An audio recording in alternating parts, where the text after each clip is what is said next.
All right, it's time for Join Us Interactive. And the case of paternity test gets a lot more interesting here on the interactive segment. Miss Shi is going to be telling us all about it. And you had that beautiful interview, so you have had, a lot to, to chew on. Exactly. So you can join the conversation on our Facebook page. It's Joy News on TV. Now, the case of former Black Star footballer Odate Lamte has generated a lot of conversation on social media. Quick recap.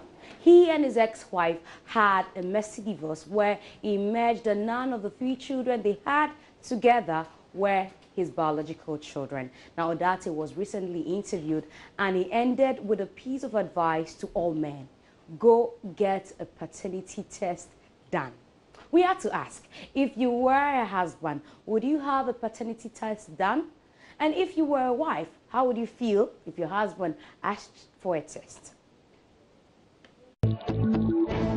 For me, if there is anything that indicates that the child doesn't belong to me, I have to go for a test, paternity test, to prove that whether the child I'm taking care of is actually mine or belongs to somebody else. So actually it's very, very important. So let me ask you, how would you feel if maybe your husband was to ask you, okay, I think we need to do a paternity test?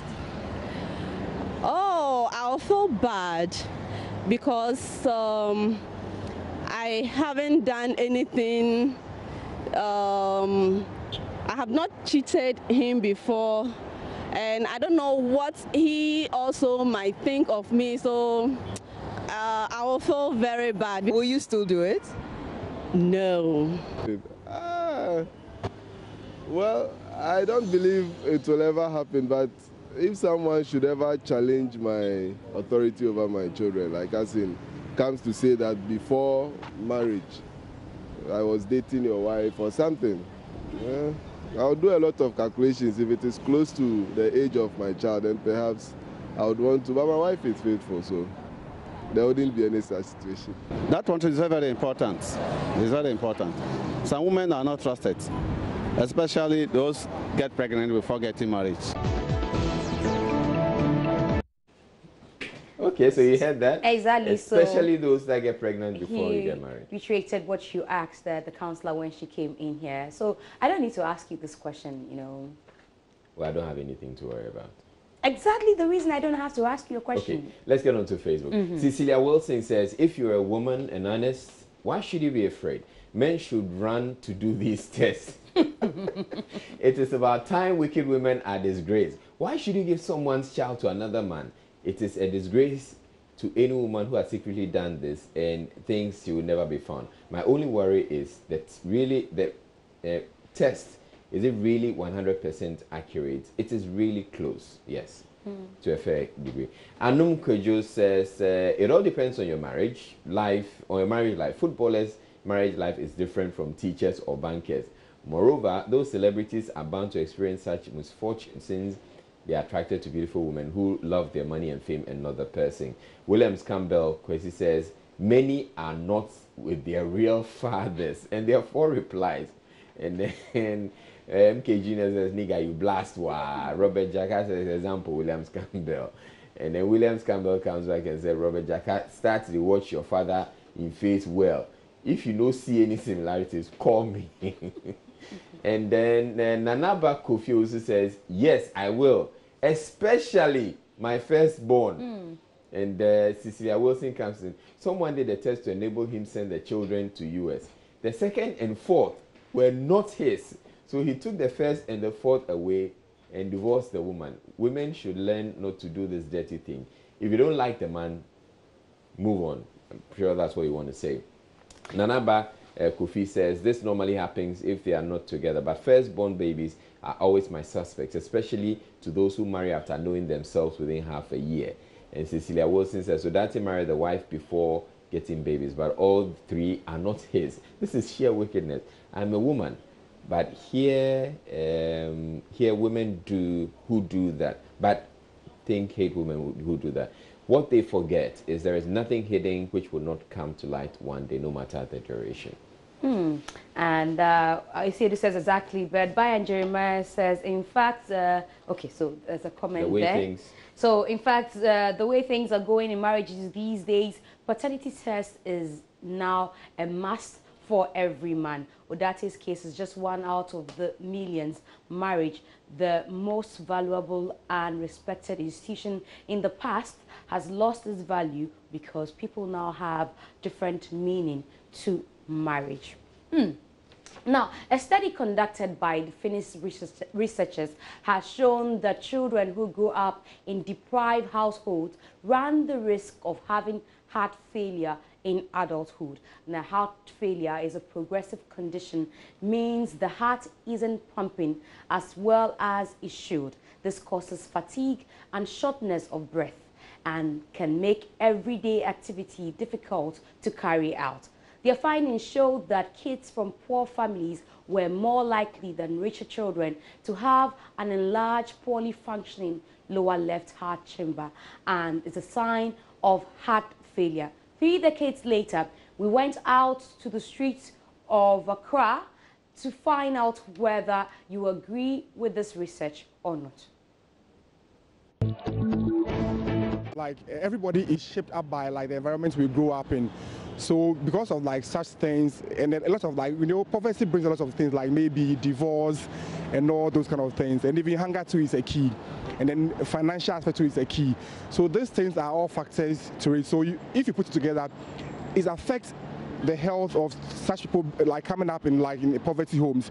So to some extent, I agree in some sense. I don't, because some people can be excused to like live in poverty, but they know how to take good care of themselves, and then in future they will not experience such, heart failures or such things. At times, I don't think so, because all depend on the child bringing up.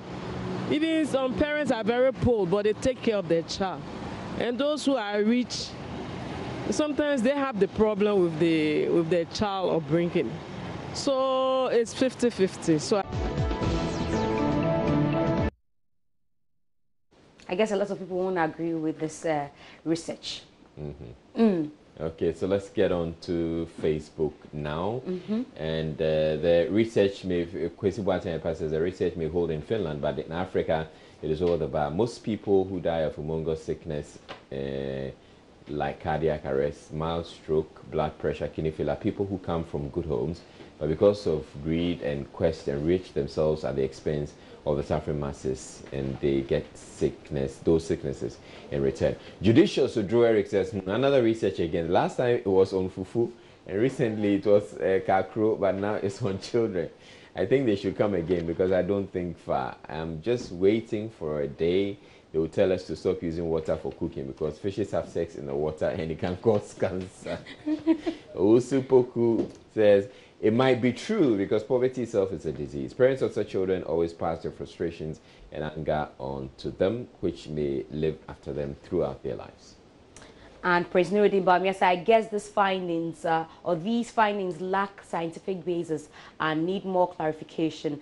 And Shabazz says, this is what happens when research rooms are filled with... Okay, so Kilsman says they should, I'm sure he's asking them to come again with this one.